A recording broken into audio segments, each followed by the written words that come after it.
नमस्कार, आप capital TV Bihar देख रहे हैं। मैं हूं आपके साथ समीक्षा तिवारी। असम और पश्चिम बंगाल के मुख्यमंत्री के शपथ ग्रहण समारोह में एनडीए के कई बड़े चेहरे मौजूद थे। चंद्रबाबू नायडू पहुंचे, एकनाथ शिंदे भी दिखे, सहयोगी दलों के नेताओं ने अपनी मौजूदगी दर्ज कराई। लेकिन सबकी नजर जिस एक चेहरे को ढूंढ रही थी वो थे बिहार के पूर्व मुख्यमंत्री नीतीश कुमार। नीतीश कुमार खुद समारोह में नहीं गए। उन्होंने अपनी जगह पार्टी के कार्यकारी अध्यक्ष संजय झा और केंद्रीय मंत्री लल्लन सिंह को भेज दिया। देखने में ये सिर्फ एक औपचारिक फैसला लग सकता है, लेकिन राजनीति में हर गैर मौजूदगी अपने साथ कई सवाल छोड़ जाती है। क्या ये सिर्फ स्वास्थ्य और व्यवस्था का एक मामला था, या फिर भाजपा और जेडीयू के रिश्ते में कुछ बदल रहा है? क्या नीतीश कुमार कोई बड़ा राजनीतिक संदेश देना चाह रहे हैं? सियासी गलियारों में इन सवालों को लेकर चर्चाएं तेज हैं। आखिर इसके पीछे क्या वजह हो सकती है, जानेंगे आज के स्पेशल स्टोरी में। क्या एनडीए में सब कुछ ठीक नहीं?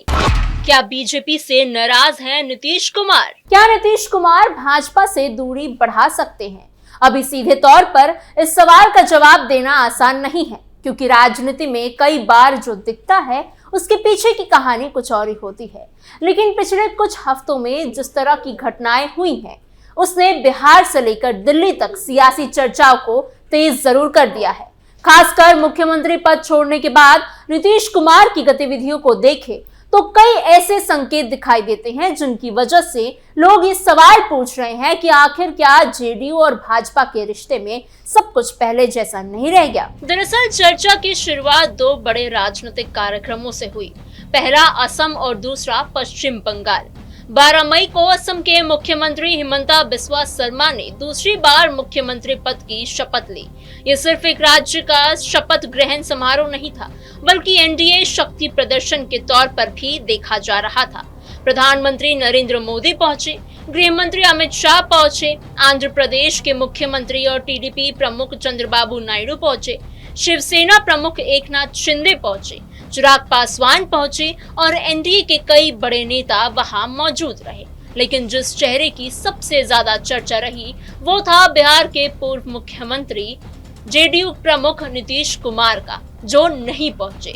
नीतीश कुमार ने खुद समारोह में जाने के बजाय अपनी जगह केंद्रीय मंत्री लल्लन सिंह और पार्टी के कार्यकारी अध्यक्ष संजय झा को भेज दिया। राजनीति में कई बार किसी कार्यक्रम में शामिल होना जितना मायने रखता है, उससे ज्यादा मायने गैर मौजूदगी रखती है। यही वजह है कि असम के शपथ ग्रहण में नीतीश कुमार की नहीं जाने को सिर्फ एक सामान्य फैसला नहीं माना गया। इसके कुछ दिन पहले पश्चिम बंगाल में भी बड़ा राजनीतिक बदलाव देखने को मिला था। ममता बनर्जी को हरा के पहली बार भाजपा ने पश्चिम बंगाल में सरकार बनाई। 9 मई को कोलकाता में भव्य शपथ ग्रहण समारोह हुआ। एनडीए के लगभग सभी बड़े नेता वहां पहुंचे, लेकिन यहां भी नीतीश कुमार नहीं गए। उन्होंने अपनी जगह फिर से संजय झा को भेज दिया। मुख्यमंत्री पद से इस्तीफा देने के बाद ये एनडीए का पहला बड़ा राजनीतिक जलसा था।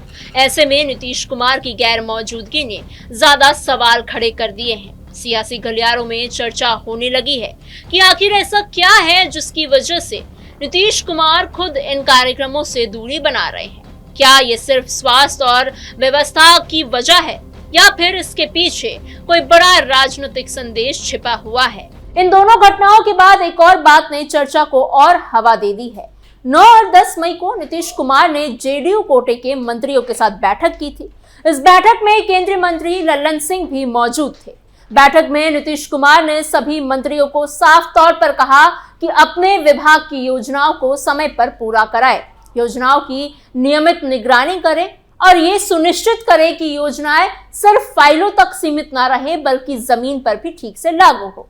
उन्होंने कहा कि जिस स्तर पर योजनाएं लागू होती हैं, वहां खास ध्यान देने की जरूरत है, ताकि लोगों को सरकारी योजनाओं का पूरा फायदा मिल सके। सामान्य तौर पर देखें तो ये एक प्रशासनिक बैठक थी, लेकिन राजनीतिक जानकार इसे अलग नजरिए से भी देख रहे हैं। उनका कहना है कि मुख्यमंत्री पद छोड़ने के बाद भी नीतीश कुमार लगातार सक्रिय नजर आ रहे हैं और अपनी पार्टी और सरकार पर पकड़ बनाए रखना चाहते हैं। यही वजह है कि उनके हर कदम को अब सिर्फ सामान्य राजनीति के तौर पर नहीं देखा जा रहा। अब सवाल यह है कि अगर सच में नीतीश कुमार भाजपा से दूरी बना रहे हैं तो उसके पीछे वजह क्या हो सकती है। इसको लेकर सियासी गलियारों में 3 बड़ी चर्चाएं सबसे ज्यादा हो रही है। सबसे पहले चर्चा है ये कि मुख्यमंत्री पद छोड़ने को लेकर बिहार की राजनीति में करीब 2 दशक तक नीतीश कुमार सबसे बड़ा चेहरा रहे हैं, लेकिन 2026 में उन्होंने मुख्यमंत्री पद छोड़ दिया और राज्यसभा चले गए। इस फैसले ने सभी को चौंका दिया था। जेडीयू और खुद नीतीश कुमार ने इसे उनका निजी फैसला बताया, लेकिन राजनीति में शायद ही कोई फैसला पूरी तरह से निजी होता है। अंदर खाने चर्चा ये रही कि मुख्यमंत्री पद छोड़ने का फैसला पूरी तरह उनकी इच्छा से नहीं हुआ। कहा जा रहा है कि गठबंधन के भीतर भाजपा का दबाव बढ़ रहा था। 10 अप्रैल 2026 को नीतीश कुमार ने राज्यसभा सदस्य के रूप में शपथ ली। इसके कुछ दिन बाद 14 अप्रैल 2026 को उन्होंने मुख्यमंत्री पद से इस्तीफा दे दिया। उनके इस्तीफे के साथ ही बिहार में करीब 20 साल लंबे नीतीश युग का अंत हो गया और भाजपा के सम्राट चौधरी नए मुख्यमंत्री बन गए। यहीं से चर्चा शुरू हुई कि शायद नीतीश कुमार इस पूरे घटनाक्रम से पूरी तरह से सहज नहीं है, क्योंकि जिस नेता ने इतने साल तक बिहार की राजनीति को अपने तरीके से चलाया हो, उसके लिए अचानक से सक्रिय सत्ता से पीछे हट जाना आसान नहीं होता। और यही वजह है कि अब जब एनडीए के बड़े कार्यक्रमों में खुद शामिल वो नहीं हो रहे हैं, तो लोग इसे उसी नाराजगी से जोड़कर देख रहे हैं। निशांत की एंट्री से बड़ी बेचैनी, परिवारवाद के सवालों में जेडीयू। दूसरी बड़ी चर्चा उनके बेटे निशांत कुमार को लेकर हो रही है। सम्राट चौधरी सरकार में निशांत कुमार को स्वास्थ्य मंत्री बनाया गया है, लेकिन मंत्री बनने के बाद से ही सोशल मीडिया पर उनकी काफी आलोचना हो रही है। साथ ही नीतीश कुमार भी ट्रोलिंग का सामना कर रहे हैं। इसकी सबसे बड़ी वजह यह है कि नीतीश कुमार की पूरी राजनीति परिवारवाद के विरोध में खड़ी रही है।